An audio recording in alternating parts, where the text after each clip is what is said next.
Have y'all ever thought about starting your own podcast but thought it would be too complicated? If your answer to that question is yes, let me tell you about Anchor. Anchor is the easiest way to start a quality podcast. First of all, it's free. There's creation tools that allow you to record and edit your podcast from any device. And on top of that, Anchor is owned by Spotify, so you have access to a full library of sound effects, background music, transitions, and even full songs that you can add in. Anchor will distribute your podcast for you, and it will hook you up with sponsors so you can make money on your podcast. It's literally everything you could ever need to start a podcast all in one place. Download the free Anchor app today or go to anchor.fm to get started. Hello and welcome everyone to another episode of the Raw Prospect Podcast. My name is Imy Nixon. This is episode 64, and joining me as always from Austin, Texas, the Stat King himself, Michael Ween. What is up, man? Welcome. I am doing well. I hope everyone's doing well. Welcome to episode 64. It's a big one. Today we are 12 days out from the 2021 NFL Draft, and we are doing our first ever alternating pick first round mock draft. So we're going to go through the full first round. Imy is going to take the odd picks. I will take the even picks. But there is a catch, and that catch comes near the bottom of the top 10. I will be picking 8 and 9 so that Imy can pick for his Cowboys at 10, and he will pick 11 as well. But other than that, it'll be just a normal alternating mock draft where I pick the even numbers and he picks the odds. So let's waste no time. Let's get into this. Imy Nixon has the first pick. All right, let me put my GM hat on. Yeah, Jacksonville Jaguars, soon to be London Jaguars, maybe, not really. Okay, the first overall pick, we're going with Trevor Lawrence. Pretty self-explanatory there. That's been basically the for sure thing the entire process of this draft. So we'll move on to the second pick for you, New York Jets. I forgot to mention, I have a spreadsheet going before we get to that. And so if I'm looking over here, every time we make a selection, I will be typing in the selection to the spreadsheet so that we can keep track of who's picked who and kind of who's off the board, that type of thing. Right. So that's what I'm doing as of now. But with the second pick in the 2021 Raw Prospect Podcast NFL Draft 1.0, the New York Jets will be selecting Zach Wilson, quarterback from BYU. And the reason, I have my doubts about him, as do many people. I mean, if you look at him, some of the concerns, he's not built ideally for an NFL quarterback, and that brings on some, durability concerns at the next level. Taking a lot of hits could hurt him, and sometimes he tends to rely on his arm a little too much. But everyone, all the scouts, all the analysts, all the reporters are saying the draft starts at 3 with San Francisco. Zach Wilson is pretty much a lock to the Jets at number 2, especially now that they just recently traded away Sam Darnold. So this is definitely going to be a quarterback, and 99% chance it'll be Zach Wilson. So I wasn't going to waste any time trying to argue for Justin Fields at this spot. And I just went with Zach Wilson. Right. And Zach Wilson, he went all under the radar basically that entire college football year. I mean, there was a little smidgen of thought to where they might have a chance at the playoff, but once they lost to Coastal Carolina, it was all done for BYU. But he had a fantastic year. I mean, right. Let me add something. Sorry to interrupt. Right. He You're ranked good. top. He ranked top 3 nationally in several passing categories, including yards, about 3,700 yards, touchdowns 33, completion percentage an astounding 73.5%. So he's very accurate. He understands ball placement, and he's a very good thrower of the deep ball, which should translate well at the next level. And he also ranked in the top 3 in yards per attempt. So he was throwing the ball downfield, which we also like to see in quarterback prospects. So I have my doubts, but I think that will be the pick for the Jets at number 2. So now, this is where I think the real draft starts, with San Francisco at 3. So, Emmy, who are you taking the number 3 overall pick? Right. And this is one I had to think about a little bit. I'm gonna go Justin Fields here, number 3 pick. I think the problem with assuming that the 49ers are going to pick Mac Jones is a lot of people are ignoring the fact that that could all just be a smokescreen. And honestly, that's what I think it is. I don't think they would have moved up to 3 if they were just going to get Mac Jones. I think if they were going to get Mac Jones, I think they could have afforded to move to maybe 6 or 7, somewhere in that range. But moving all the way up to 3, giving up all those picks, you got to be sure that you're getting a guy who has elite potential. Mac Jones, he has the ability to be a starting quarterback right now, a solid starting quarterback right now, but so does Justin Fields. The difference to me between these two prospects is the athleticism and just the arm talent and arm strength. It just separates them slightly, and Justin Fields has the higher ceiling to me. Mac Jones has a high floor, but Justin Fields has the much higher ceiling. So if you're going up to number 3, you got to get the guy with the elite upside, because if you can get that elite quarterback play with the roster that you already have in place, then that's well worth it. I agree with that pick. Very good pick there. Okay, so with the Falcons at number 4, they have a lot of needs, mainly on defense. But of course, there's not a defensive prospect that I value this highly. I think the wise thing to do for the Falcons would be to see if they can get some offers and trade down, acquire more picks, just because of the amount of needs that they have. I don't see them taking a quarterback here. I think the move would be either to trade out or just take the next best player available that's not a quarterback, and that would be Kyle Pitts. So I'm going to take Kyle Pitts to add to an already very good stable of receiving talent down there in Atlanta with Julio Jones and Calvin Ridley. And I'm going to add a versatile tight end / wide receiver, a guy who can move around the formation, who's versatile, has elite pass catching skills, didn't drop a single ball all of last year, led Florida in all the possible receiving categories you can name. He has a very large catch radius, which is also something we look for in prospects, special athleticism. The only real knocks on Kyle Pitts are that he's a little bit lean and could put on some weight, and he's not the best blocker in the world. But that will come, I think that those skills will improve given that he'll be in the weight room constantly at this next level.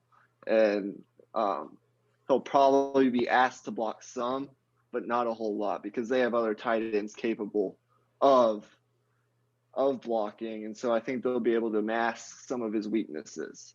I know that Atlanta already has 2 very good receivers, and, they probably will likely trade down, but I don't see how you can pass up on Kyle Pitts. They're saying he's a generational talent just because of his versatility and his athleticism for a guy his size.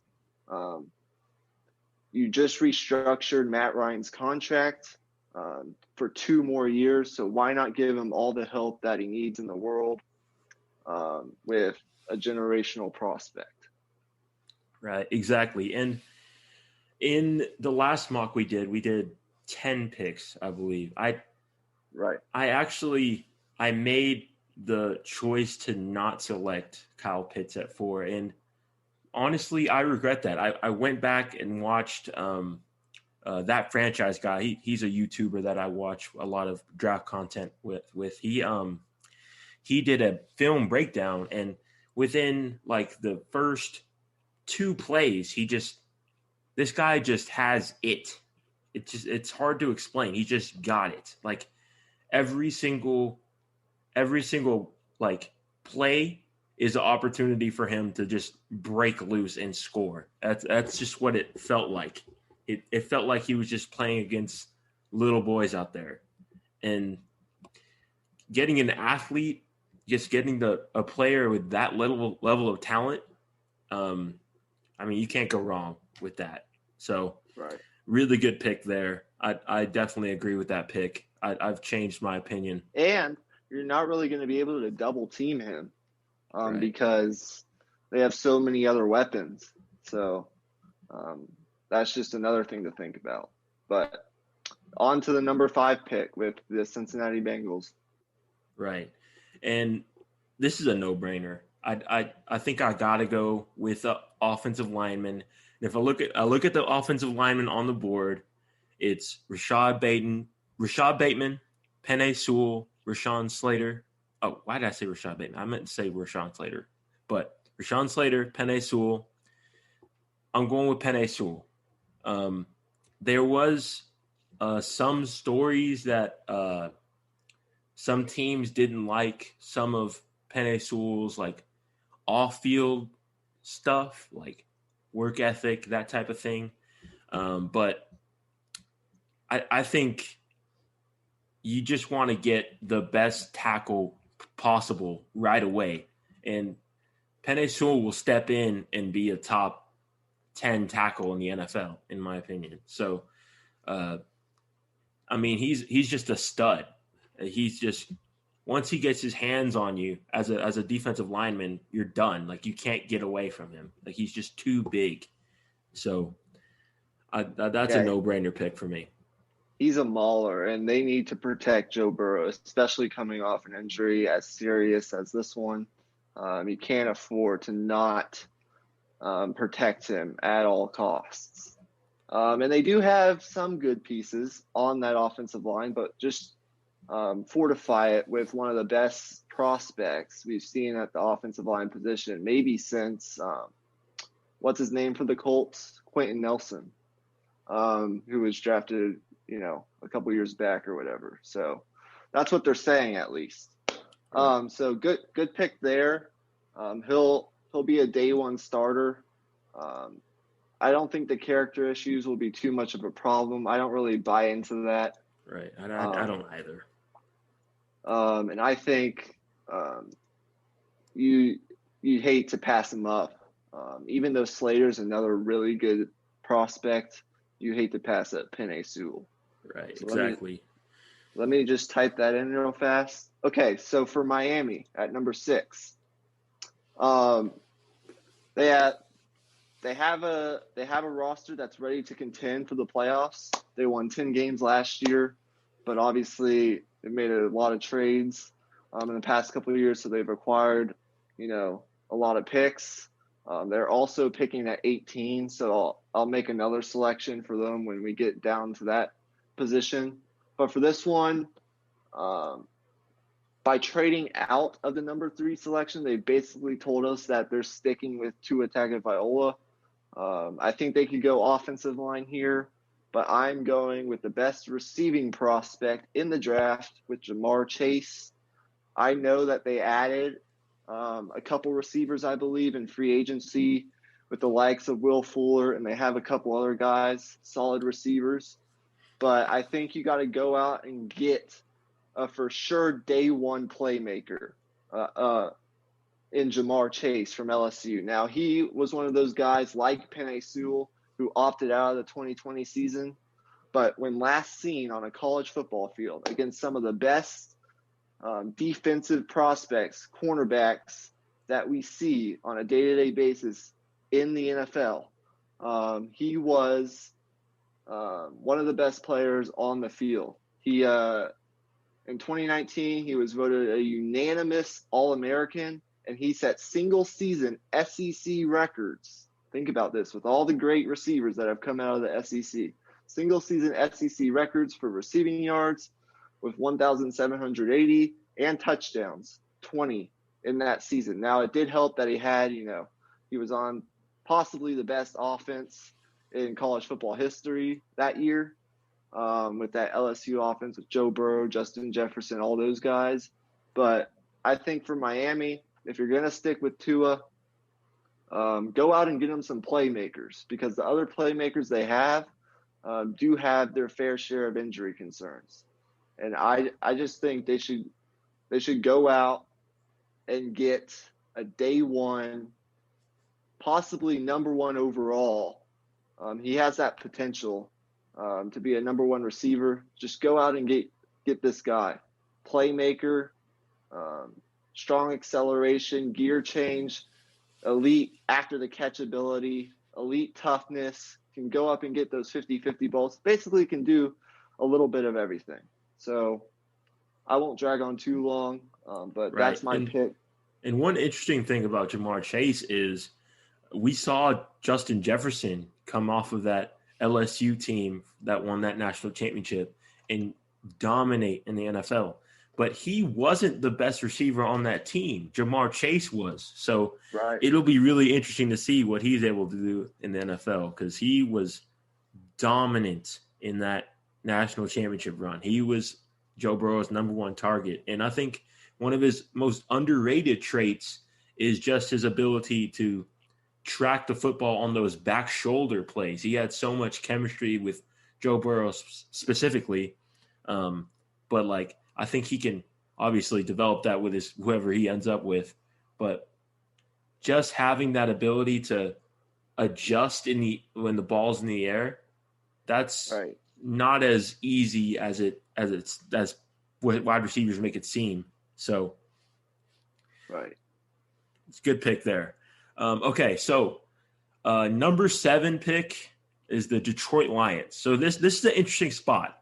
So they just traded for Jared Goff, right? So they have their quarterback presumably for at least a year, I'd say.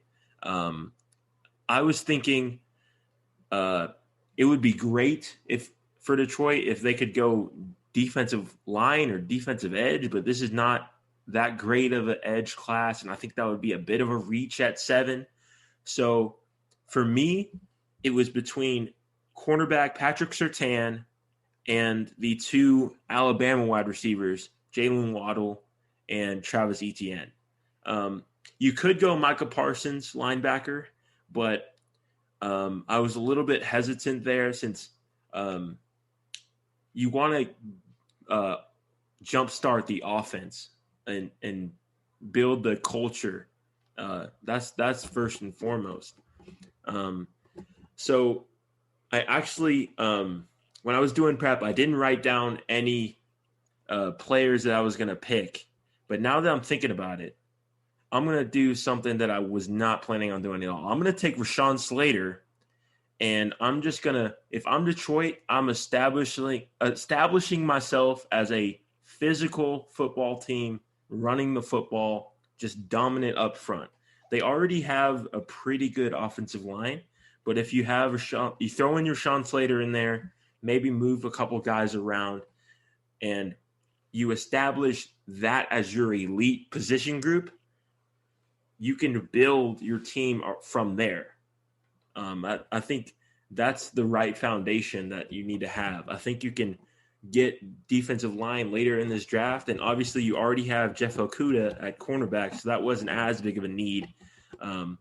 So offensive line here, Rashawn Slater out of Northwestern. Good pick. Something I really didn't see coming when I was planning my picks. Right. So now I have picks at 8 and 9. Emmy will have picks 10 and 11. I did have Carolina at number 8 taking Rashawn Slater. Ooh. but Detroit slid up and took him. So now I'm kind of stuck in a pickle here.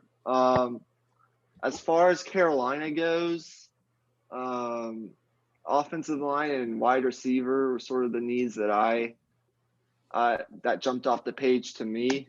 I think now that Slater's off the board, I'm not sure you would reach for a guy like Elijah Vera Tucker or Tevin Jenkins or Christian Darasaw here at number 8 position.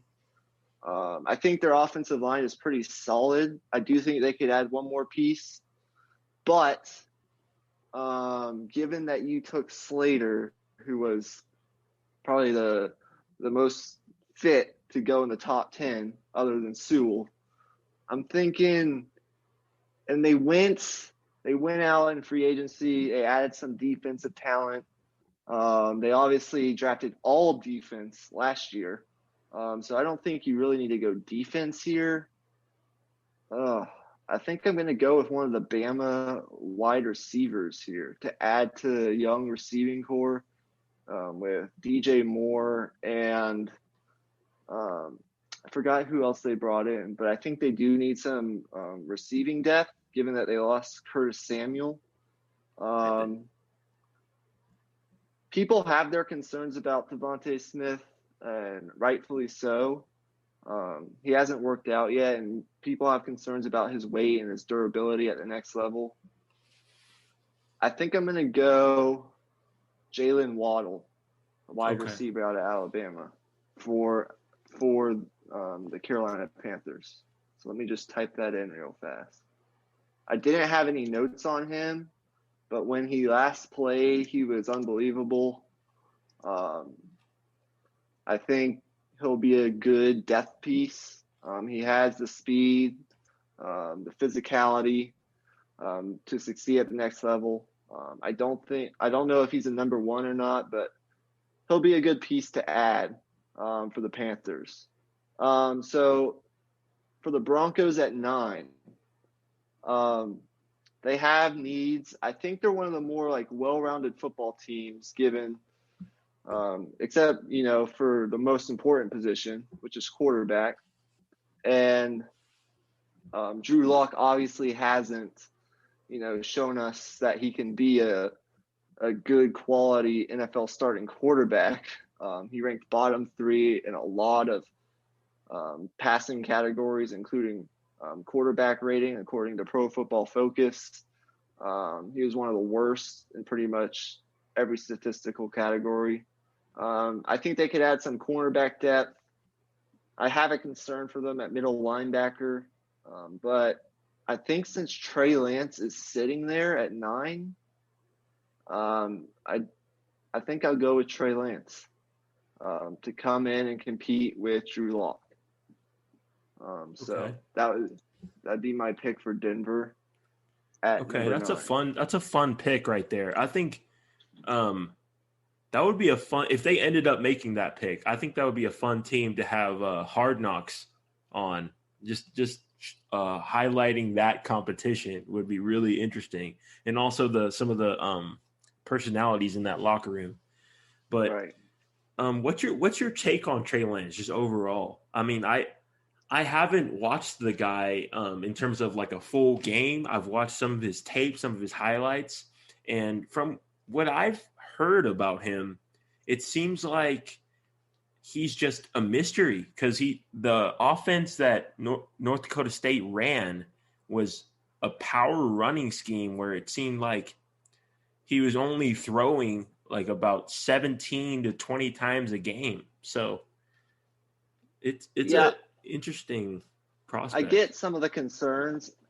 I don't think they would draft him and ask him to come in and start day 1. I still think that Drew Lock will be their day 1 starter. I think, you're getting all the physical upside. He's an unprecedented evaluation given he hasn't played a lot. He only played 1 game this year due to the COVID restrictions. Not a lot of people got to see him. Doesn't have a lot of tape. But in his sophomore season, he completed 67% of his – now, this is against lesser competition, but it's still 67% of his passes, 2,800 yards, 28 touchdowns, 0 interceptions, to go along with over 1,000 rushing yards and 14 touchdowns. So that just shows you, like, he's very heady. Actually was asked to call all of his own pass protections. He had to, prepare heavily for each game, call all of his own pass protections. So he's a very smart player. He doesn't really turn the ball over a lot. He's very safe with the football. He brings all the physical upside. I think maybe you give Drew Lock another year. We've seen Drew Lock have some injury problems. So if he does, maybe Trey Lance will get playing time. But I think for Denver, it's just all about the upside right now. You have a lot of talent on that offense. So I think just bringing in a guy to compete with Drew Lock will be a good prospect for the Broncos. Right. And I agree. I definitely agree with that. It seems like every arrow is leaning towards they're going to stick with Drew Lock. But I think if you're the Broncos, go ahead and put the pressure on him. Make him, let him know, like this is your team, but you better go out there and perform. And we've talked about this in the past, because I believe we made this pick as well in the other mock draft, but I actually traded up to make that pick. So if this ended up like this and they don't have to trade up at all, they don't have to give up anything, that's a huge win for them. So that's a really good pick. And if the board ends it up this way, then I don't see why you don't go with him. You got to make sure you get your guy, that first and foremost. Right. And now we get to the number 10 pick, the Dallas Cowboys, my favorite team. This was the dream scenario. I was just waiting to see if you were going to take my guy, and that guy is Patrick Surtain. Patrick Surtain the second, actually. Sorry.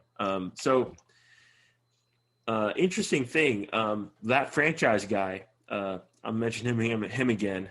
He actually has him graded out as the third best prospect overall on his grading scale. He's rated as a 7.25 out of 8 on his scale, only behind Penei Sewell and Kyle Pitts. Wow. So that's very interesting. Wow. But just if you look at his numbers, he allowed 25 yards receiving or fewer in 10 of his 13 games this past year. All SEC defender, obviously. And he has all the tools. And he just has incredible instincts as well. I like that he's tall and has good length as a cornerback, especially since we're going to run that Seattle cover 3, cover 1 type of scheme. You need that Richard Sherman type of frame to be able to do that properly. So now you pair him up with Trevon Diggs on the other side, and then maybe we can do something this year. I think he'll make an immediate impact. I think this was just the obvious pick. Yeah, I think he's a day one starter for sure. Good pick there. I think I was kind of expecting that if he fell to Dallas. I think that's what a lot of people that's where a lot of people have him going, is right there to Dallas at number 10. You also have the 11th pick for the in-division rival, the New York Giants. Right. This is a little bit tougher. You got some wide receiver help, obviously, in the offseason. You're good there. The offensive line, I think you're good at offensive line. I think you can work with what you have. You still have that young left tackle, Andrew Thomas, that you drafted last year. You can continue to develop him. So with this pick, I'm going to be going with Micah Parsons out of Penn State, the linebacker. Good one. So good one. They have a linebacker that had a really, really good year last year that they acquired from Green Bay. I can't think of his name right now. It's it's a Hispanic name. I can't think of it right now. But he had a fantastic year last year. But the problem is he's a little bit undersized, so I think he would be very well suited moving him over to outside linebacker spot and having Micah Parsons run the middle of that defense. He's a thumper. He's old school in that way that he's very aggressive defending the run. He does bite from time to time to play action, but I think for the Giants with Joe Judge's attitude as a coach, he's a guy who doesn't want to give up anything easy, and that starts with stopping the run. And out of this class, he's the best at stopping the run out of this whole entire class. So he's a guy who's going to bring that tough mentality that's going to fit with the culture that they've been building, and he's going to make an impact right off the bat. He's just has all of the instincts that you need as a linebacker. And that's a tough position to go into as a rookie and play well. But on his tape, he showed that he has the athleticism and the skill to hold his own in coverage and still be able to read and react to everything in the backfield. Okay, good pick there. I like that. I think that's a good spot for Parsons at number 11. And I could see the Giants adding defensive help if they don't go offensive line. But we know Dave Gettleman loves his offensive linemen, so we'll just have to see. Okay, we're on this run of 3 straight NFC East teams here, and we approach the Philadelphia Eagles at number 12. The Eagles have a lot of needs. We all know that. They need, cornerback help, wide receiver help. They could add offensive and defensive line. Of course, some philosophies say build from the inside out. But for Philly here, I think, you could go Devontae Smith sitting there on the board at receiver. You could go offensive and defensive line. But I think Philadelphia really needs to prioritize the cornerback position. Listen to this. In 2021, here's a short list of receivers that Philadelphia will face. Michael Thomas, Mike Evans, Chris Godwin, Amari Cooper, Michael Gallup, CeeDee Lamb, Terry McLaurin, Kenny Golladay, Tyreek Hill, Julio Jones, Deebo Samuels. And I could go on and on. That's about half the list. They face a gauntlet of really good quarterbacks, really good receivers, and you need cornerbacks to be able to defend. And right now, you have Darius Slay, and then that's about it.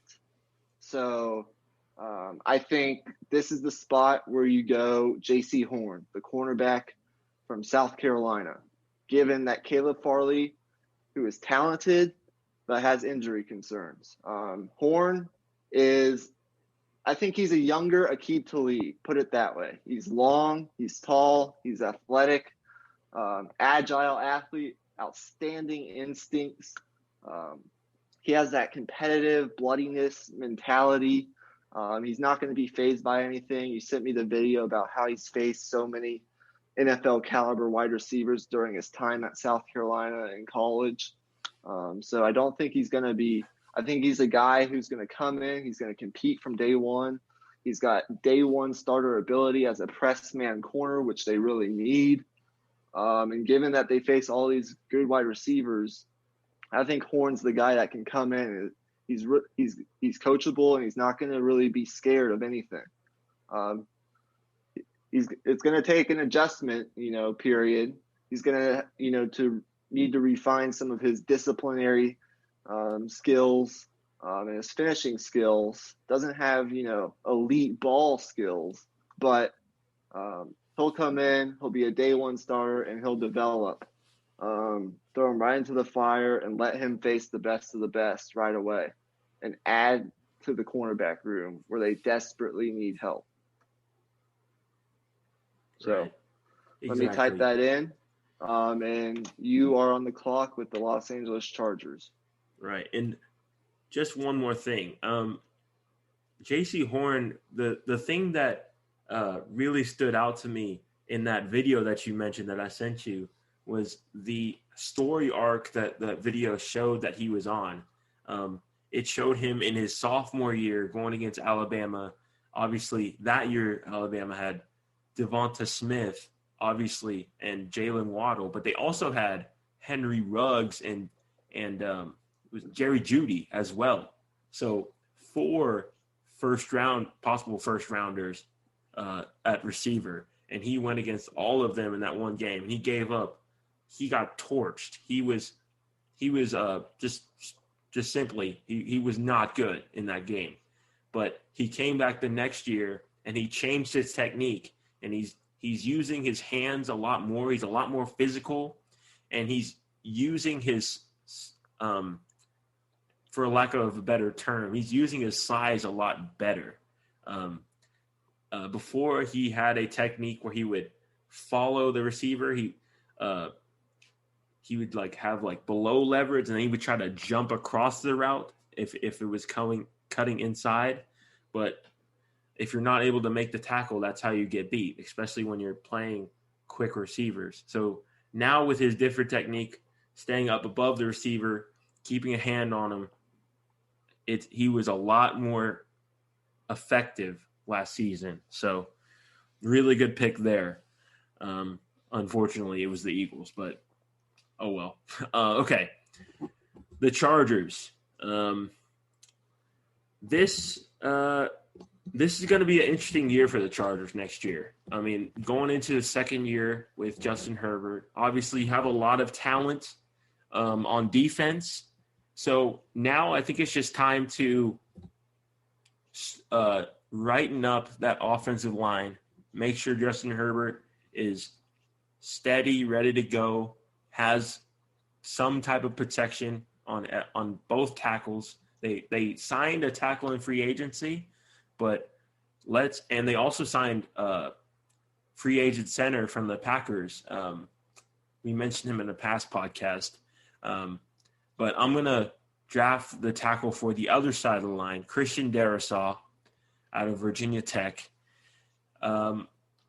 This was a little bit tough because I was looking up and down my board and I saw a lot of good options, frankly. I mean, this is a team that really you want to just go with the best player available, but they just didn't have that luxury. You got to get the offensive line straightened out, and you got to make sure Justin Herbert is safe because he's your franchise. It would have been nice for them to get the best player available because there was still some really good players on the board. If I look at my big board here, you're talking about like edge rushers starting to coming to the equation, Kwity Paye, guys like that. And obviously a lot of good receivers still up there on the board as well. So it was a tough decision, but I think it's the right move to go offensive line. I like that pick. I really like Darasaw. I think he could be a more consistent finisher in his blocks at times, but he shows outstanding body control and feet for a guy his size, and he also displays fantastic technique. So I think he can be a day one starter with some versatility to move along the offensive line, and you can play him kind of wherever you need. I really like that pick. So 14, the Minnesota Vikings. This is where it started to get really tough. The Vikings, I think they're set at pretty much all the offensive skill positions, receiver. They could probably use another tight end, but you wait till the later rounds to do that since there's a huge drop-off. They have their running back. They maybe could use a little bit of offensive line help. But for me, last year they ranked bottom 5 in sacks. They were not good at getting to the quarterback and making opposing quarterbacks uncomfortable. And other than what's his name, I'm blanking. I'll think of it. But they really are in need of pass rush help, I think. I think you could maybe go corner too, but I think the first edge rusher off the board comes right here. I'm taking Azeez Ojulari, the edge rusher from Georgia. The Athletic has him ranked as the top edge rushing prospect in this draft. They compared him to like a younger version of Yannick Ngakoue, which I think is really a really good comp. He doesn't have the ideal body type for pass rushing, but he's got excellent burst, excellent get off. He understands the game, pass rush geometry, not getting too far up the field. He's got physical hands. He's an explosive athlete, and you can play him in a bunch of different schemes. And he went against some of the best offensive linemen at the college level who will be entering in to the NFL level. So I think he has experience going against NFL level offensive line talent. I really like his athleticism. He's a guy who will come in and I think make an impact right away. There are other good edge rushers here too that you can make an argument for. Kwity Paye from Michigan is another guy that I considered. There are some other guys, Gregory Rousseau from Miami as well, but I went with Ojulari, high upside prospect out of Georgia to help the Vikings get to the quarterback, because you cannot win in this league, or it's very hard to win in this league when you don't have any pass rush. So they got to get better at that position. So that's what I did.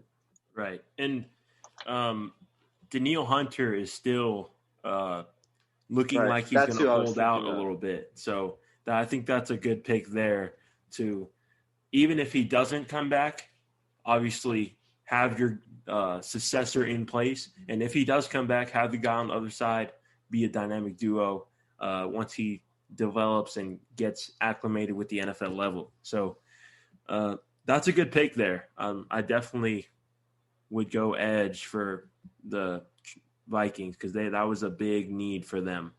So that brings me to the 15th pick, the New England Patriots. Right. Okay, so they have their choice of basically any of the receivers of Rashad Bateman, obviously Devontae Smith still on the board, but I think what they did in terms of getting weapons in the offseason was good enough.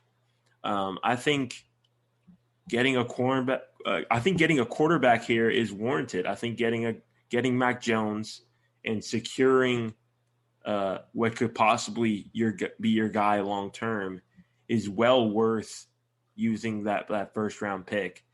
When I look at this team, I mean, there's really not a lot of holes. They have a really good offensive line, solid running game with Damian Harris and what's his other guy, Rex Burkhead. I don't know if he's still there, but besides the point, really good running game. Obviously, Cam Newton back there as well, and they're just gonna pound the football. Like I said in the past podcast, I'm really high on the moves that they made because I think they all of the moves they made all add up to the plan of pounding the football down the defense's throats, and that's a style that wins. I mean, it's not the most flashy. It's not the greatest in terms of ratings or whatever, but they will get the W for you. So, but back to this pick, Mac Jones, obviously quarterback out of Alabama. His comparison for me is got to be Matt Ryan. I think he has a lot of the same mannerisms in the pocket. He moves around well within the pocket. He has a decent mobility within the pocket. I think that's one of the most underrated traits about him is the fact that he can still elude pressure even though he's not a runner. And he's really, really accurate. But the thing is, he had amazing talent around him. So the question is, can he make the throws in the tight windows, and does he have the arm strength to fit in the throws in the tight windows? That'll be yet to be seen. But that's a perfect spot for him because I know Belichick will put him in a position to succeed. So, right, yeah, that's a spot where a lot of mocks have him with the Patriots at 15. That's going to be the spot to look at for Mac Jones, I think. And if he drops further than that, you're looking at maybe a Washington football team, maybe looking for a quarterback, maybe even Chicago at 20 could be looking to add to their quarterback room. Who knows? But I think the Patriots is a good spot for him, as you mentioned. So that brings us to the halfway mark of this mock draft. I think we'll take a short break after I make this selection for the Arizona Cardinals here at 16.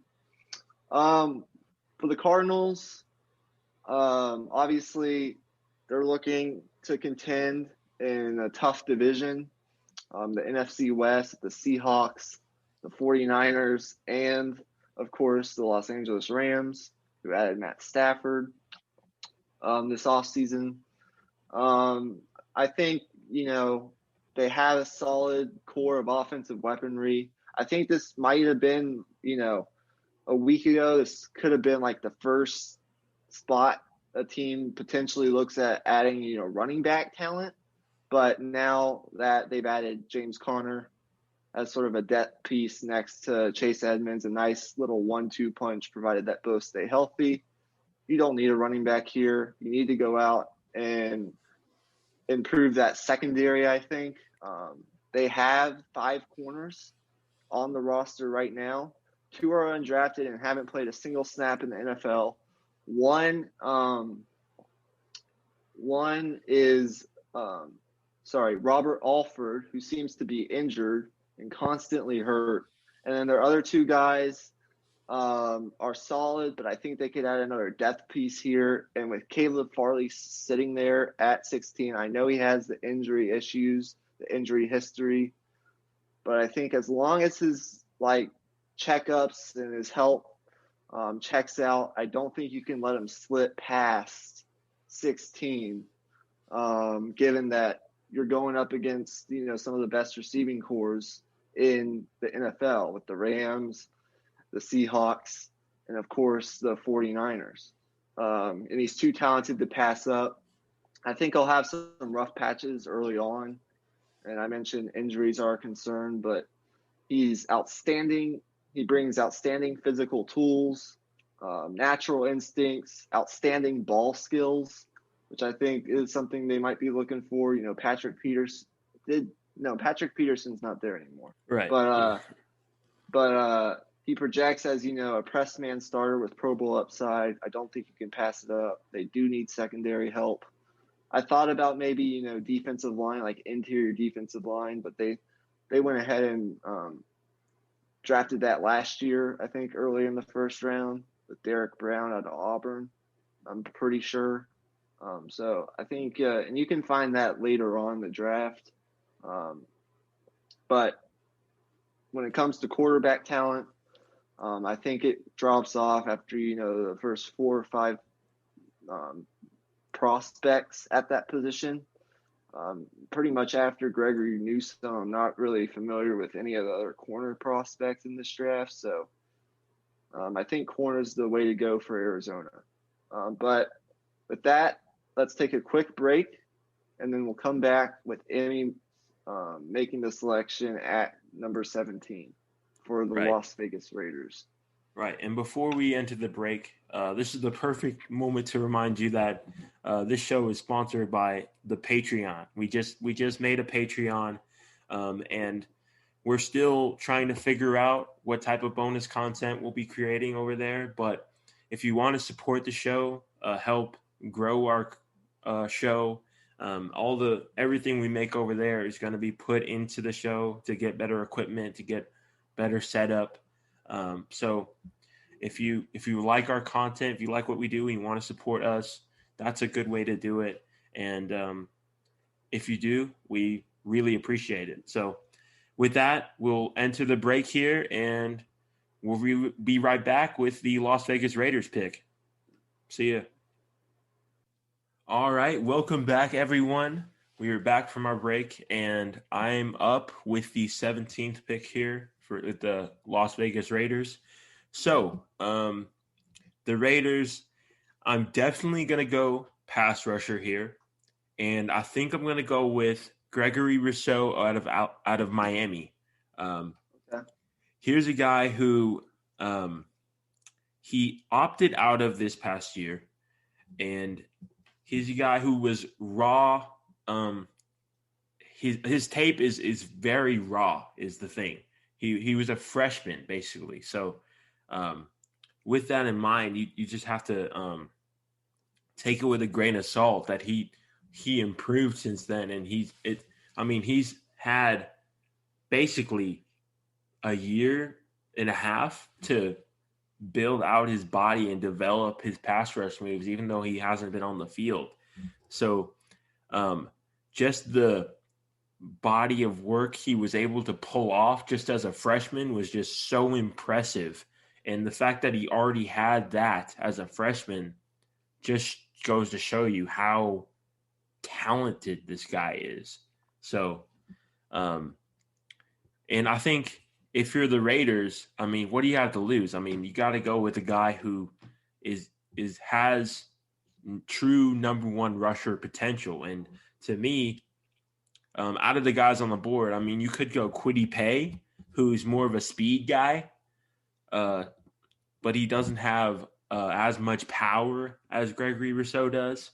So you want the guy who can be the complete package around the edge. So I went with Gregory Rousseau. I really like that pick. High upside pick right there.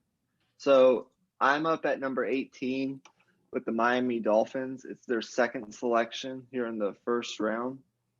To recap, at number 6, I went with Jamar Chase, the wide receiver out of LSU. So that fills kind of the playmaking need. Here, I think they could be looking offensive line to protect Tua, or we know Brian Flores has a defensive background, and he would love to add, an athletic pass rusher or another linebacker there. Here, I'm not sure. I'm kind of unsure of what I want to do, but I think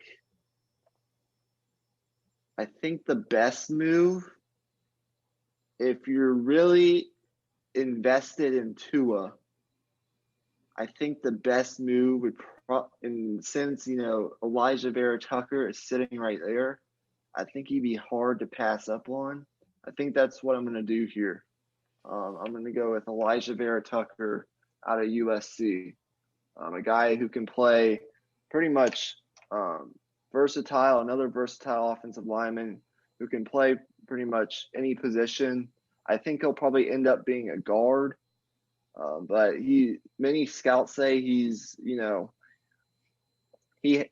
one of the more safer prospects in terms of he has a low potential of being a bust. He's going to work. I think he's got a high floor.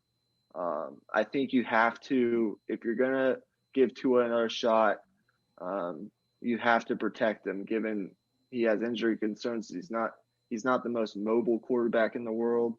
And I think Vera Tucker's the best prospect here in terms of the offensive line. So Elijah Vera Tucker to Miami at 18. Okay, interesting pick there. This guy, I mean, he's amazing in the run game. I mean, he's fantastic. So I think he has some room to develop as a pass pro guy, but obviously in that Miami system, I mean, we've seen a lot of guys develop really well under that tutelage of Brian Flores and the coaching staff. So that's a good spot for him. I think he could really flourish there. Okay, number 19 pick, Washington football team. It seems like I've had all of the NFC East teams. Weird. But number 19th pick, they can go a couple different directions here. I mean, they have some options. I mean, obviously, a lot of quarterbacks have already come off the board, so I kind of ruled that out here. But I think knowing that this organization is moving to try to win with defense, and I think with signing Ryan Fitzpatrick, I think they know that they're going to have to lean on their defense. So I'm going to go ahead and get Jeremiah Owusu-Koramoah out of Notre Dame, linebacker. Here's a guy who a lot of draft boards have him as the top linebacker, not Micah Parsons.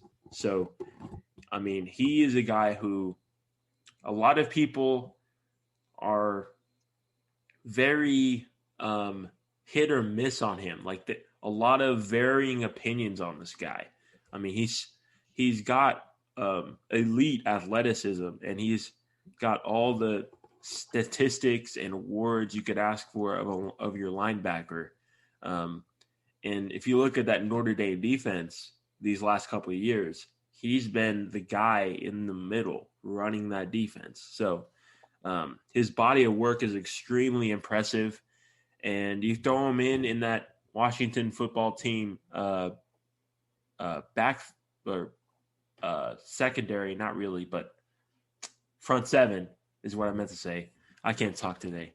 But you throw him in that front seven, you already have, obviously, an elite front four of all first-round picks. You throw him in there, and he could just attack, basically, because you know those guys up front are going to win. So he can just go and plug up the holes. And in that role where he's just flying around the field, he will be perfect because he's got the speed to go sideline to sideline. Good one. Good one. I really like that pick. And given Ron Rivera's history, I think Owusu-Koramoah is one of those guys who just needs to be put into the right system, the right scheme. And I think he fit really well as a versatile kind of middle of the field linebacker. That a guy that I think Ron Rivera will really, really like to develop and work with. So good pick there for the Washington football team.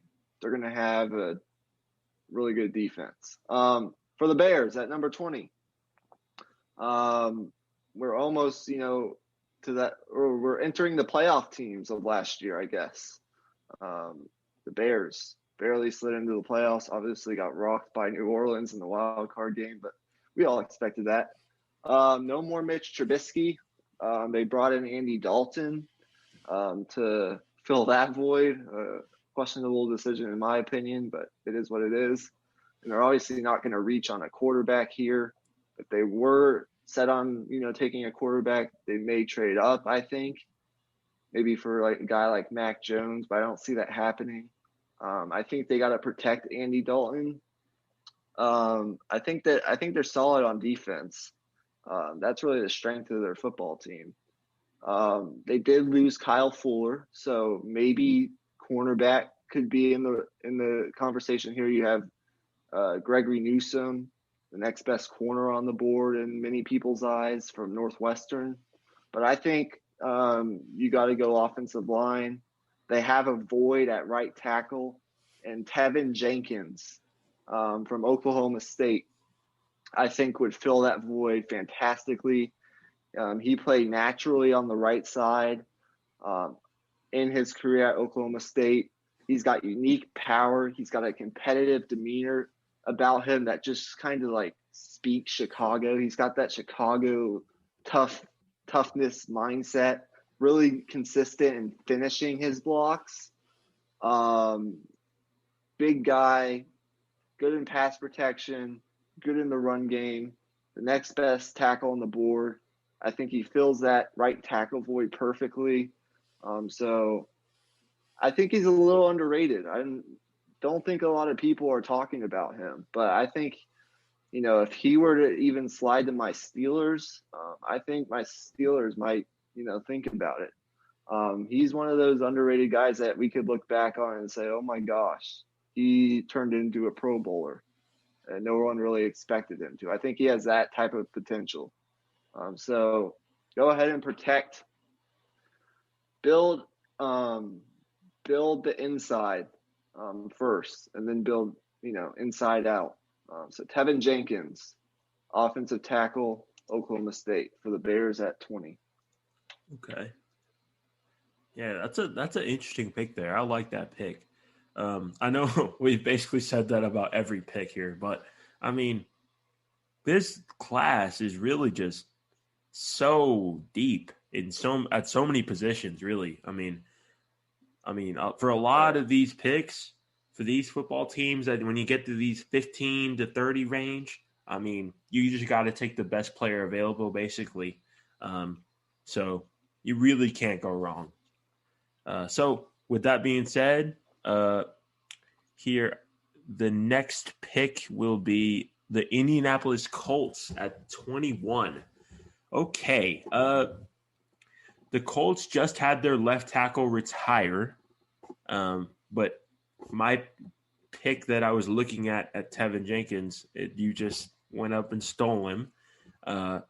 So now I'm thinking I might get a wide receiver because if you look at the Colts wide receiver room, they have T.Y. Hilton, obviously the veteran, been there a long time, really just consistent. Dexter Pittman, I'm not sure what he is yet. I mean, he had a really solid year last year, a little bit underrated, a little bit of an underrated year, if you ask me. But I think you could add a depth piece here. I think there's a lot of really good players on the board. But I think this pick might surprise you. I'm going to go with Rondale Moore out of Purdue. Wait a minute. Over Devontae Smith?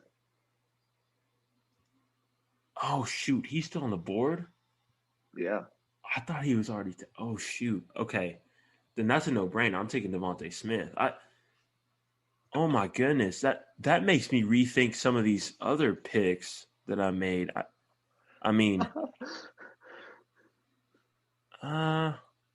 actually, I mean, I could argue for picking him at any of these spots, but also, I mean, yeah, I think it's okay that he fell. I don't think he'll fall in real life like this, but I guess that's just how it turned out in my board. I just forgot about him. I guess that's my mistake. But that's an easy pick. Devontae Smith. Wow. The Heisman Trophy winner falls to 21 to the Indianapolis Colts. I mean, you throw him in there. Carson Wentz, he's just going to have a field day. I mean, if you look at Devontae Smith, I mean, he's a guy who he's just a technician as a route runner. And I mean, you see it more and more now. I mean, obviously, you want a guy with elite speed and size and everything like that. I mean, obviously, you have questions about his size, but he just is a insane work ethic. He is just a insane work ethic guy. If you just look at the way he runs routes and the way he understands sitting in the holes of defenses and all of the little technical things of being a wide receiver, he has mastered all of them. So, I mean, if he stays healthy, I mean, I don't see a scenario where he's not productive. I mean, he could have top 10, top 15 receiver potential. So that's a no-brainer pick. Yeah. It's interesting with these mock drafts. In every mock draft, it seems, you go on those mock draft simulators, there's always a surprise guy who always seems to drop. With the amount of talent in this year's draft, it wouldn't surprise me if one of these guys that either, we picked earlier or that we picked now drops more than expected. So With Smith there, it's fantastic value, obviously. Might be the steal of the draft for the Colts. And a guy as smart as, what's his name? The general manager for Indianapolis, Chris Ballard, isn't going to pass up a talent like that. So with the Titans at number 22, it's interesting with the Titans. They had an interesting offseason. They added, they addressed their pass rush issues and some of their defensive line issues. I thought about, I'm thinking about adding depth to that interior defensive line. I still think they could use help, on the interior and stopping the run. But I think the secondary is the more pressing need right now, given that they were bottom 4 in passing yards allowed, passing touchdowns allowed. Their secondary was absolutely horrendous this past season. So I'm going to go with the next best cornerback on the board, Greg Newsome, cornerback from Northwestern. Interesting. For the Titans, you look at what the Titans did. They had to get rid of Malcolm Butler and Adoree Jackson, and they brought in I'm blanking on his name. Who'd they bring in? I'll find it real fast, but they brought in Janoris Jenkins. That's who I was thinking of, to kind of fill that void, but he's not really a long-term replacement. And they need a lot of help in that secondary. You're going to be facing Trevor Lawrence probably, and a lot of young talent on that Jacksonville team. Obviously, now that the Colts have Devontae Smith and all those receivers, I mean, it's not an easy division to play in. There are a lot of talented wide receiving cores. I think Newsome has a lot of upside. What did I write down for him? He has some durability concerns, but he's fluid in his transitions. He's got natural instincts. He was coached hard in college, so he won't mind being coached hard by a guy like Mike Vrabel, who obviously loves defense, is a defensive-minded coach. I think he projects as a NFL starter. I'm not sure, he might take, more time to develop than usual, but why not just go out and solve one of your needs right away? I think they could go a lot of different directions. But with the amount of depth that there is at the receiver position and the offensive line position, which were two other positions I had slated for them, I think you could wait on those positions and go ahead and get one of the top cornerbacks in the draft, with Greg Newsome at 22.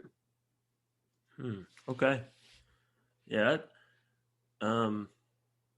That's a really good pick, but I was not expecting that. I actually had Asante Samuel as my next quarterback on my list, but obviously Newsome was right behind him, and really it's all about scheme fit when it comes to corners. Really, I mean, you have guys who are best suited in man coverage and just playing straight up, and you also have guys who need to be in zone. They just don't have the speed to just go man on man with some of these wide receivers in the NFL. So I think Greg Newsome is actually the best scheme fit that you could have picked right there. So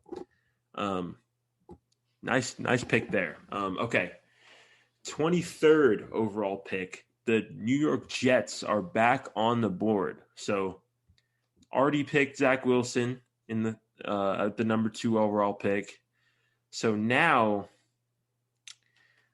okay, this is tough. I think I might go with Rashad Bateman, wide receiver out of Minnesota.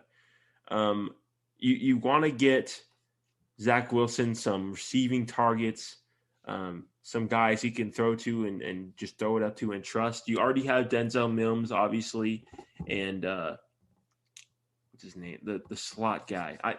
I'm so bad with names tonight. I don't know what is wrong with me. I sound like an absolute noob, but It's just that kind of night. I probably will think of all these names like as soon as the podcast ends. I guarantee it. It's like, oh my goodness. Ugh, okay. Crowder, Jamison Crowder. There we go. He's in the slot already, but you put Rashad Bateman on the other side across from Mims, and I think you have a really solid top three there. In terms of wide receivers, and rather young in terms of outside receivers. That would be an interesting duo, in my opinion. Those two guys who were have really good size and have similar skill sets, but I think they would really complement each other well. Okay, so Rashad Bateman, yeah, a lot of scouts are high on this dude. Played under a good coach, and PJ Fleck, I believe, is Minnesota's head coach. Really good head coach, right. And a really good conference with a lot of talented cornerbacks, including Gregory Newsome, who was just picked right before him. So, yeah, I like that. The Jets, they need help in a lot of places, but give Zach Wilson or whichever quarterback they end up taking at 2. All the weapons he could ever ask for. It never hurts to do that. Okay, so that brings us to the number 24 overall pick with my Pittsburgh Steelers. Now, obviously, there are a lot of needs right now in the Steel City.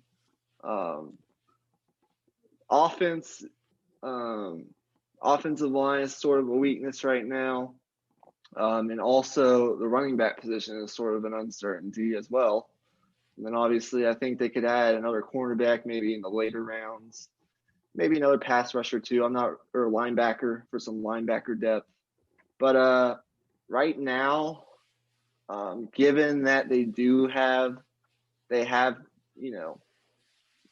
I don't think there's an offensive lineman here that would be good value, given that, the Barrett Tuckers of the world and the Jenkins of the world and the Darasaw are all off the board.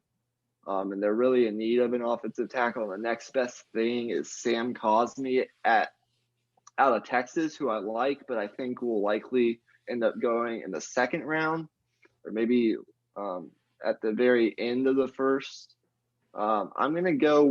I'm between Najee Harris and Travis Etienne, but I think I'm going to go with Najee Harris, the running back from Alabama.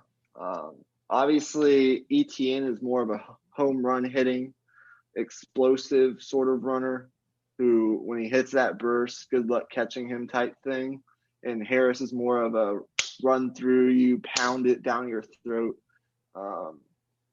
physical type of runner that I really like and I think really fits the Pittsburgh Steelers. We need to get back to pounding the football. Obviously, offensive line is going to play a huge part, but I think Harris, given his physicality, will be a perfect fit for the Steelers. So we need that next bell cow. We need the next Le'Veon Bell. Right. There we go.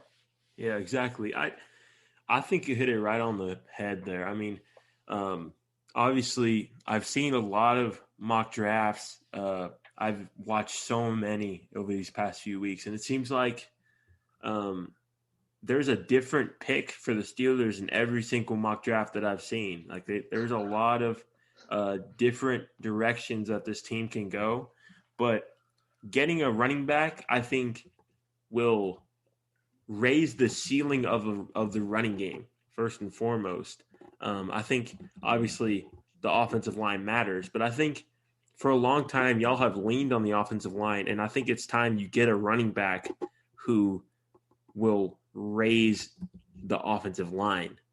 Like Right. At the end of the day, you still need a guy who can break it, who can just every once in a while can just break one, get a touchdown every once in a while. Like I just don't think James Conner had that type of explosiveness. He was solid, but I think especially last year, he showed some limitations in terms of athleticism. So that's a really good pick there.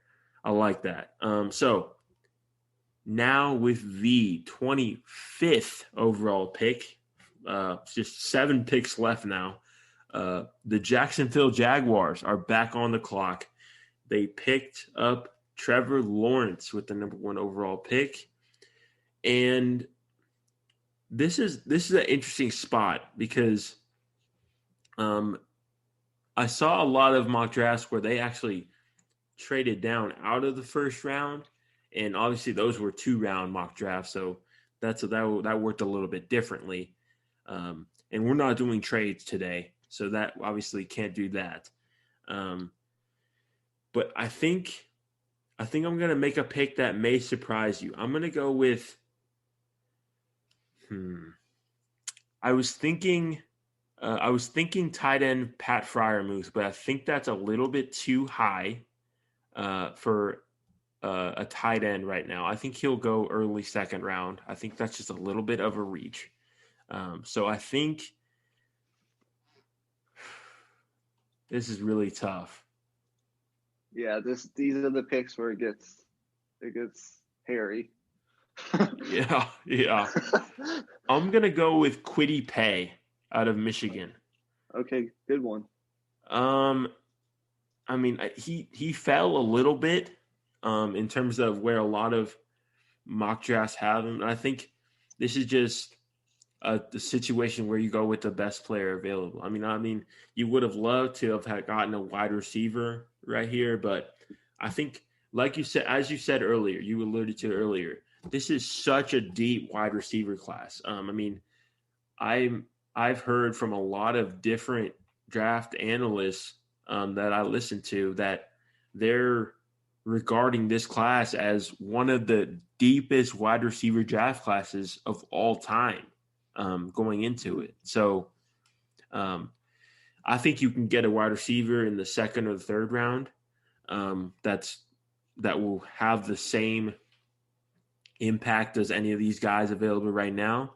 And getting Kwity Paye to go opposite of Josh Allen, their other defensive end, I think obviously both guys have coming from Michigan, and I think they were teammates for a year, if I'm not mistaken. But they both have very different skill sets.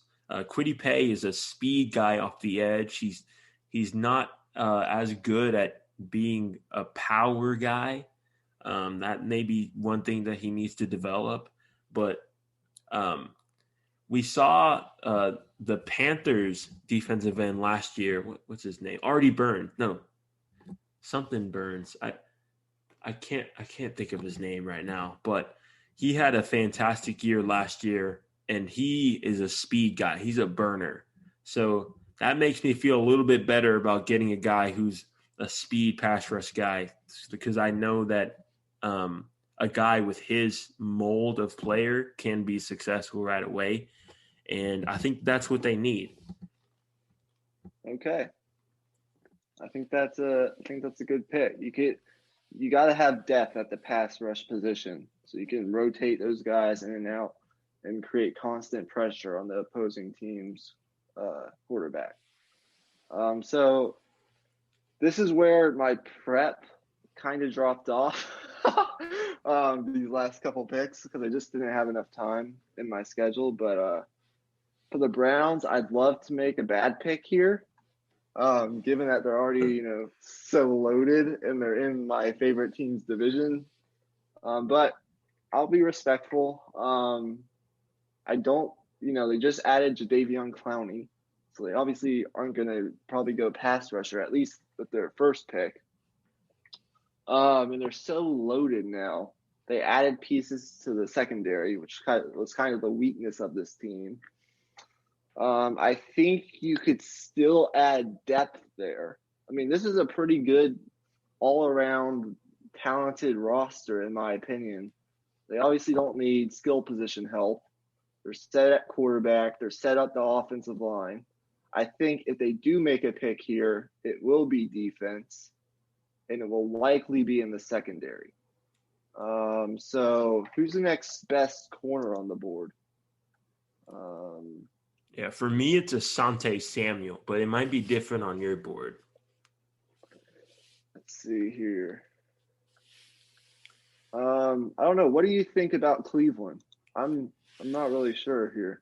I mean, I think they could go interior D-line. I think that could be pretty beneficial for them. There's Christian Barmore still available. I mean, if you want to add some. I think I'll go Barmore. Okay. I think he's by far the top interior defensive line prospect on the board. He's solid. He's got, pass rush ability, run stopping ability. And it doesn't hurt to have depth on that. They're good at edge, but it doesn't hurt to, have depth on that interior defensive line. And I think he's probably one of the better prospects here left on the board. And I think he's a for sure first round pick. And given that they spent a good amount of money in their secondary, although I think they could still add a depth piece later on, Barmore could be like a day one starter type thing. And that's what you really want out of your first. You want an immediate impact guy. And there's no guarantee that one of the secondary players, corner, safety, could come in and be that for them. So Barmore, I think, is a good pick for Cleveland at 26. Right, and you obviously working to solidify every position on that D line to go alongside Myles Garrett and alleviate some of that pressure on him. You see that in a lot of different spots in the NFL. They have duos now. You don't just have one guy running that pass rush. You got to have a guy opposite him to take that pressure off. So I think that really works there. Okay, next pick on the board is the Baltimore Ravens up there. And this is one of the few picks later in the draft that I actually have something in mind for. I'm going to go with Creed Humphrey out of Oklahoma. And that might be a little bit surprising of a pick because there's a lot of people that aren't very high on him. But I watched a little bit of tape on him, and I watched Brett Coleman's video, who I think is one of the best draft analysts out there, in my opinion. He did a video titled, "This guy is the most violent player in the draft that you've never heard of." And I mean, I watched that entire video, and I was just thoroughly impressed by how just a lot of the plays, it just seemed like he just wanted to bury whoever he was blocking. Like he didn't just push him down the field. He knocked him to the ground after the play was over and stood over him, stared him down, and was just nasty. I mean, having that guy in the locker room who's going to be physical and set the tone on the offensive line at the center position, that's really important. And going back to how this fits for the Ravens, I think last year they were really hindered by what their offensive line struggled on the interior, because obviously they have that running game where they run it a ton. So you need that offensive line solidified and ready to go, and you throw him in there and you're immediately improving. Yeah, I think he's the best center prospect on a lot of people's boards. So, a lot of people I've seen have him going more in the second round. But hey, if they think he's, it's all about how these teams all these teams rate these different prospects differently, and if they have them high on their board, go ahead and take them. Right. So for the Saints, this is an interesting situation here. They came into the offseason in cap hell. And they obviously, Drew Brees retired. They lost a lot of pieces, or they were forced to because they had to. They couldn't afford everybody. I think here, I'm not, I haven't looked at a lot of mocks for the Saints. I think adding a, linebacker in the middle of that defense could be nice. And there are two really talented players that I like at the linebacker position sitting right there. You have Zabin Collins, the dude out of Tulsa, and you also have Jamin Davis, the kid out of Kentucky, who a lot of people are high on. He has really nice upside, impressive size, speed athlete. He's a magnet to the football. I didn't do a whole lot of prep on like what the Saints need, but I know that they lost a lot. And I think given that Davis played in the SEC, he's experienced. He averaged 10.2 tackles per game and 3 interceptions last year. Productive player, talented upside. I think that's what I'll do here for the Saints. Jamin Davis, linebacker from the University of Kentucky. Okay. Interesting. Yeah, I saw a lot of analysts have him fly up their boards. I mean, a lot of people are high on this guy. So I think that's a really solid pick. I mean, obviously you have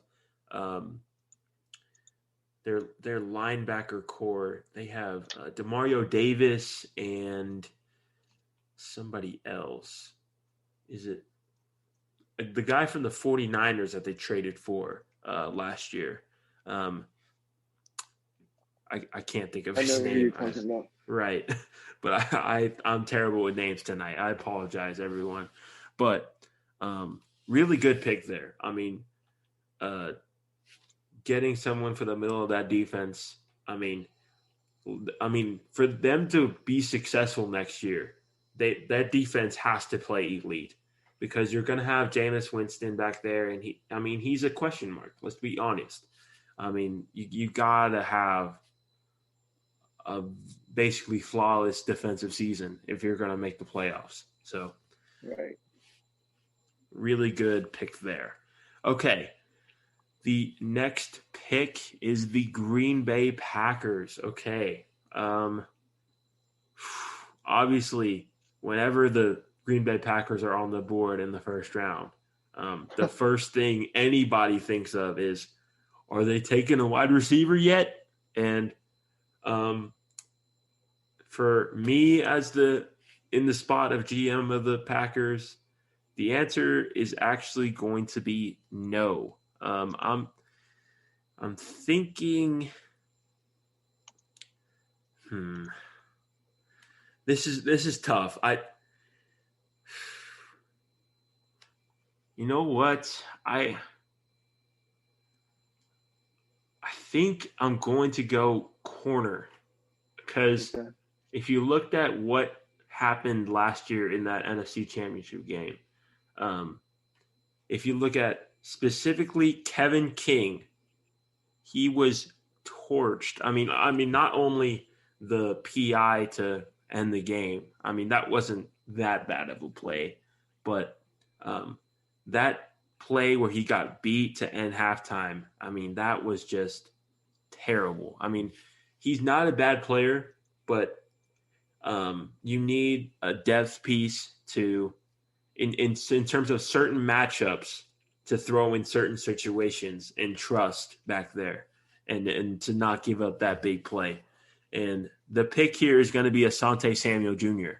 Obviously, the son of Asante Samuel, the longtime corner from the Eagles, is a guy who has amazing technique. That's the biggest thing that jumps off for me when I see Asante Samuel Jr. I mean, he played for Florida State last year. They weren't in the spotlight very much, but he was still playing a lot of high-level receiving talent last year, and he performed extremely well. And the biggest thing is I think he has a lot of scheme versatility as well. He can man you up, and you can trust him in man coverage if you give him a little bit of about 5 yards off. I don't like him as much in press because he doesn't have the and like sideline to sideline speed, or not sideline to sideline, just straight line speed basically to keep up with wide receivers, like say on a go route. But everything else, I mean, he has everything in the book. I mean, he's just technically sound, and I think he's one of those guys who has a high floor. I don't think he's a player who may be getting to Pro Bowls all the time, but he's just a solid player who's going to be in the NFL a long time. Okay, I like that. Yeah, he's definitely one of the top 4, top 5 corners in the draft. There are a lot of cornerback needy teams, as we've seen here. So, and if you can get a guy like that who has high upside this late for a team like Green Bay, that'll do for me. So we've come to, as you mentioned, the teams that were in the championship games last year in the respective conferences. And we come to the 30th overall pick with the Buffalo Bills. I think for Buffalo, I think edge rusher, is going to be in the equation. They were kind of middle of the pack in sacks last year. I think actually running back could be in the conversation here. I don't think they'll go that route, but I'm not sure they have that home run hit as good as their offense was last year. I'm not sure they have like that bell cow running back that they can go to in the running game for 25, 30 carries a game. I like Devin Singletary, but I'm just, I think they could go running back, but I think they're going to end up adding to that defense. Sean McDermott obviously has a defensive background, and their defense could be shaky at times last season. And we saw it in that Kansas City game. I do think they need a little bit of help at the pass rusher position. Let's see. So Russo's off the board. Ojalare's off the board. Pay is off the board. Let's go with another guy a lot of people are high on. Was second team All ACC last year. He led Miami in tackles for loss and sacks. Jalen Phillips, the outside linebacker from Miami. I think their other edge rusher, Hughes or something, is going to be turning like 34 or 35 next year. He's aging. Still a solid player, but I think they could bring in more youth at the edge rusher position. And Phillips is a guy with high upside that I like. So I'll go with Jalen Phillips, the outside linebacker or edge rusher, whatever you want to call it, from Miami. Right. And he's a polarizing guy. He really is. I mean, I see him on draft boards going anywhere from like 13 to like 40. I mean, Right. I mean, it's all about the medicals with him. I mean, it's just the fact that if he gets one more concussion, he could be retired and out of the league. I mean, it's just a really tough situation for him. And I think if he stays healthy and he's able to get on the field, I mean, you're looking at extremely high value in terms of a late first round pick. So that could be a home run selection. And I mean, you're late first round, you see that guy available. I mean, that's kind of like a Michael Porter Jr. situation. a guy who has a lot of injuries or a lot of injury history, and you just take a flyer on him and see what happens because he has star potential. Another NFL draft analyst I really like from The Athletic, Dane Brugler. He's just a wizard when it comes to this stuff.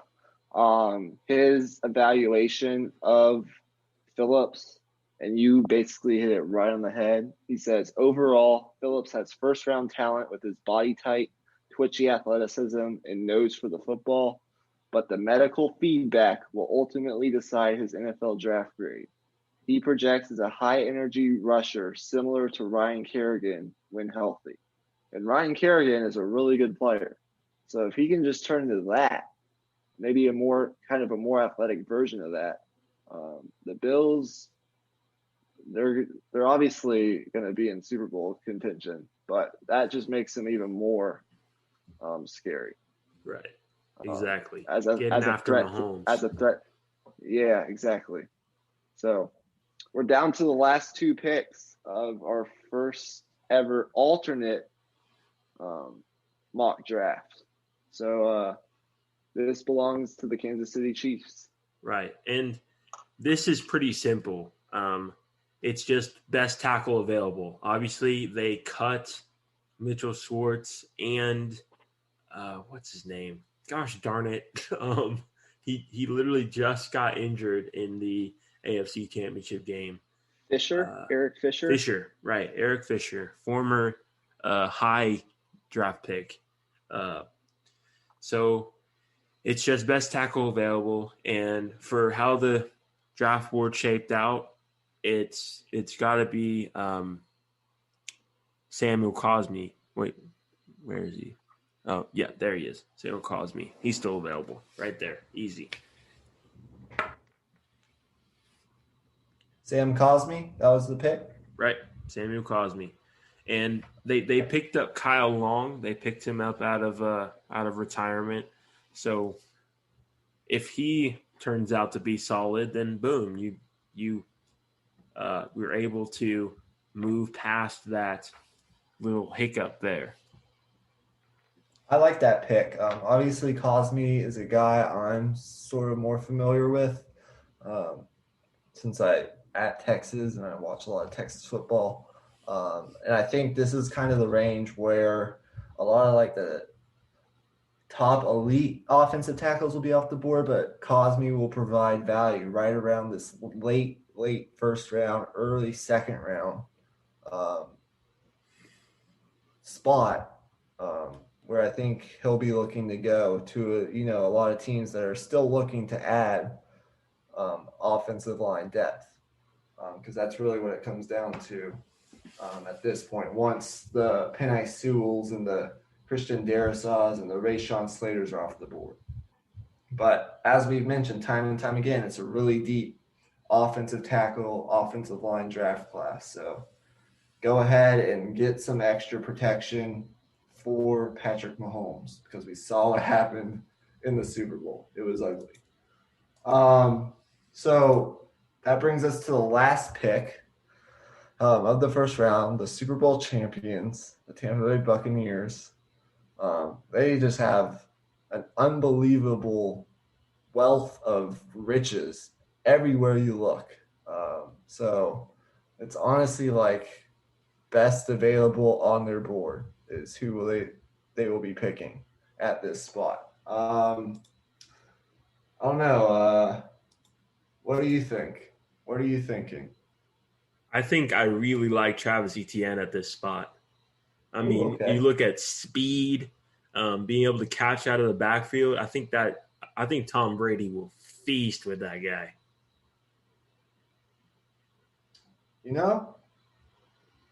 A 1-2 punt. Well, do they still have Fournette and do they still have what's his name? I know who you're talking about. Ronald Jones and right. Fournette.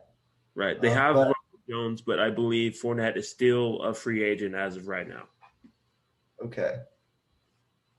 So given that information, I think that could be, I mean, obviously Tom Brady's going to feast having a guy like Patrick Etienne who he can use not only in the running game but also in the passing game. That's kind of Etienne's like one of his best traits is his ability to catch the ball and then take off. His yards after catch type thing. I think they're solid on the offensive line. They obviously got a Pro Bowl caliber talent last year in Tristan Wirfs, who I think will eventually someday get there. And they have a wealth of riches at receiver. They're loaded on defense, obviously, along the front seven and in the secondary. I think there's a lot of young, really good players in that secondary who just need more time to develop. So, yeah, I think you convinced me to go running back here. There's obviously another guy that a lot of people like going in the first round out of North Carolina, and Javonte Williams, I think his name is. Right, exactly. But I think he's going to drop, to early second round. So, yeah, why not? Add to your wealth of riches, Tom Brady, and get Travis Etienne out. Right, and another option would have been Christian Barmore if he was still available. I think that would have been a really good selection, just given the fact that Sue is aging and he's also on the last year of his deal. So you could throw him in the following year as the starter to be the next guy.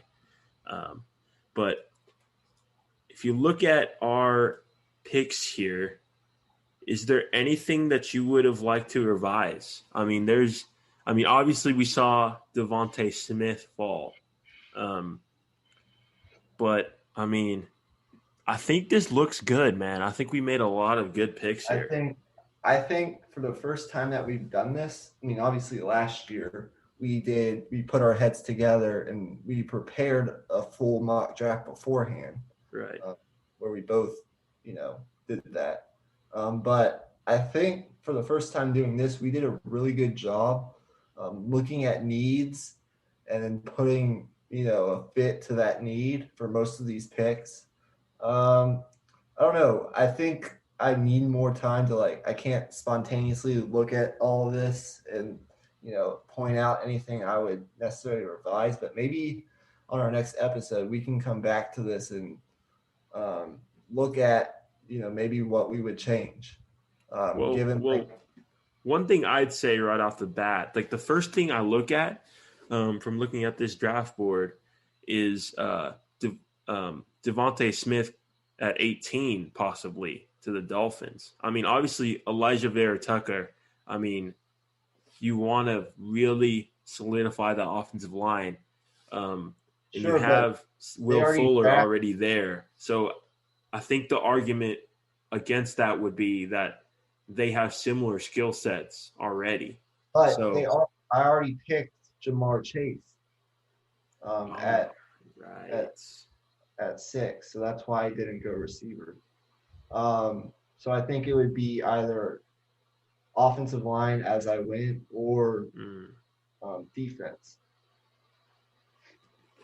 And something that really jumps off the page to me is Zaven Collins, the linebacker from Tulsa, who is mocked high in a lot of mock drafts. Yeah. Didn't go in this, but there's always the amount of talent that's in this draft.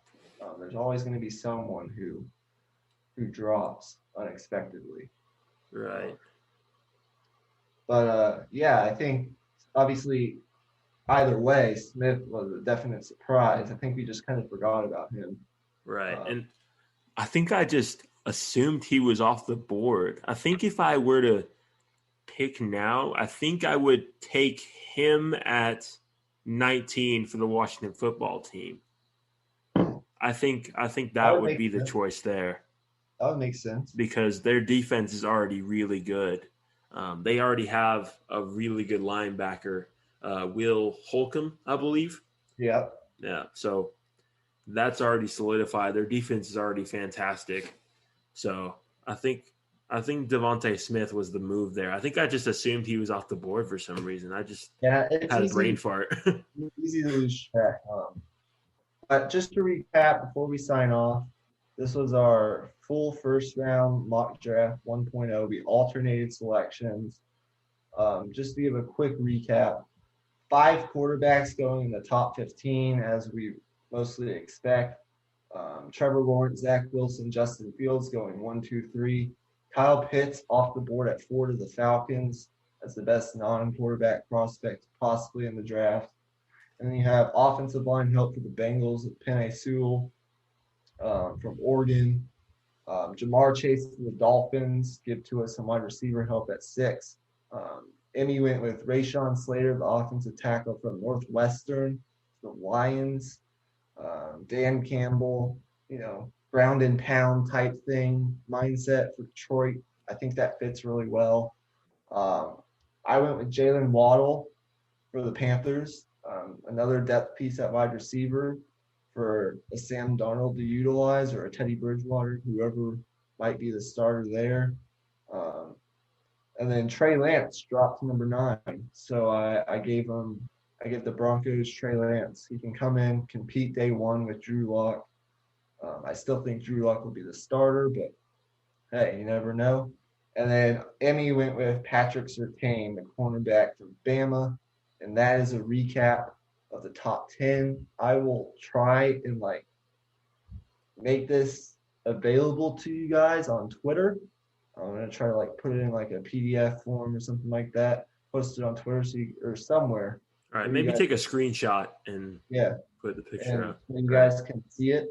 And obviously this was a pretty long episode, but you can obviously go to our selections, fast forward, do whatever you need. But this was really fun. I really enjoyed this.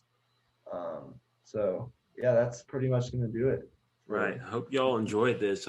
And leave a like if you enjoyed, obviously. And I was looking at the statistics the other day, and about half of our viewers aren't subscribed. So if you're watching this right now, go ahead and hit that red button. You know you want to. It's right there. It's free. It takes 1 second. We want to grow our channel, and we're really working hard to do prep and make the content high quality. So